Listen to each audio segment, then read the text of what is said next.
During my career, I've reported on many cold cases and mysteries, but the one story that really touched me was the case of a little boy's body found carefully wrapped in a quilt discovered in an Oregon reservoir more than 60 years ago. Well, 13 years after my story aired, a stunning breakthrough.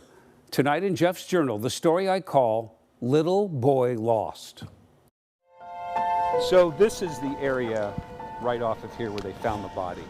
Yes, in fact, it's just over the edge here. There was a little shelf right here at the shore. In fact, this could be the trail that the fishermen took down for all we know. But this is the location where that blanket roll was found in the summer of 1963.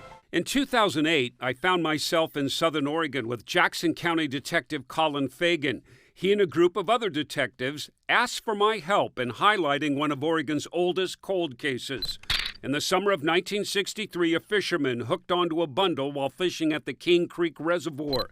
That bundle turned out to be the clothed body of a little boy, estimated to be about 2 years old.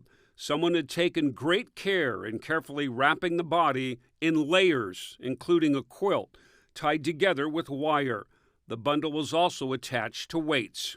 The bundle was the fully clothed boy wearing his shoes, an inner blanket, and then wrapped on the outside very carefully was a patchwork handmade quilt, and it was tied with wire to make it a tight package. And inside were the two assayer's molds, which are iron and were heavy, and we believe were intended to provide some weight to allow it to sink. Detectives who first worked the case in 1963 had very little in the way of leads and clues, and within a few months the case grew cold. Now a new generation of investigators shared with me the original case file, including pictures and evidence. What I remember as I was sitting there going through the evidence with detectives was a picture of the little boy's shoes. And I thought, how sad. And I could see why detectives were haunted with this case and why they wanted to put a name to that little boy. After the case went cold, the little boy was buried in an unmarked grave, and now, 45 years later, detectives had exhumed his body and were able to extract DNA, entering it into a database in hopes that one day they would find a match. When the body of the little boy was laid back to rest, a rustic grave marker was found with the words, "Baby Doe, name known only to God."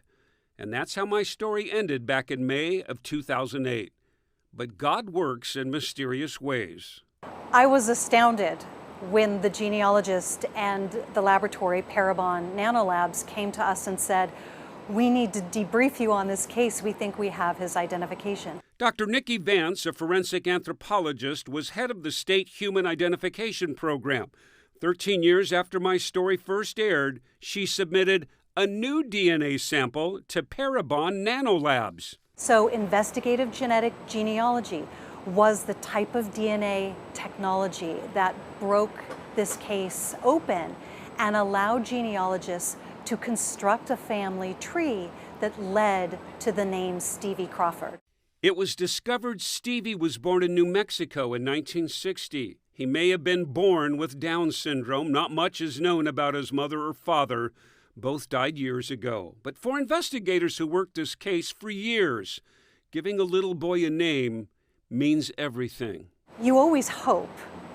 And then when technology shows you its possibilities and shows you the way it can resolve these cases, it was really amazing to me.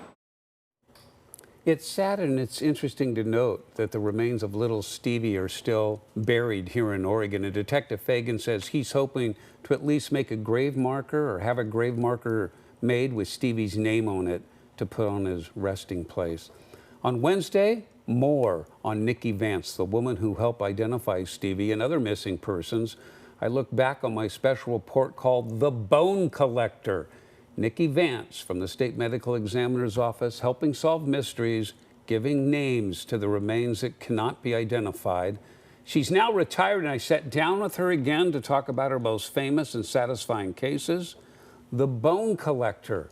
That's my Jeff's Journal for Wednesday. It's deeply fascinating, all of these stories, but we go back to little baby Stevie. Thankfully, we know his name now. And as you mentioned, it's a little bit sad, but also there is that closure that so many people, the investigators, and so many viewers who followed that story, you get a little bit of closure in at least knowing who he was and his name. Do we know anything, though, about a motive in this case? Well, relatives in New Mexico say the mother was young, she was very troubled, and they do think that Stevie was born possibly with Down syndrome or developmentally delayed, and they think possibly, it's just a theory, this could have been some sort of mercy killing because she couldn't handle her own life, and she couldn't handle the life of a little boy that had special needs. So that's what they're hoping, that's what they think happened. That's just a theory, though. But it's sad. But at least there's a name. We know his name. And I imagine there are people who are paying their respects to little Stevie because we know where he is laid to rest.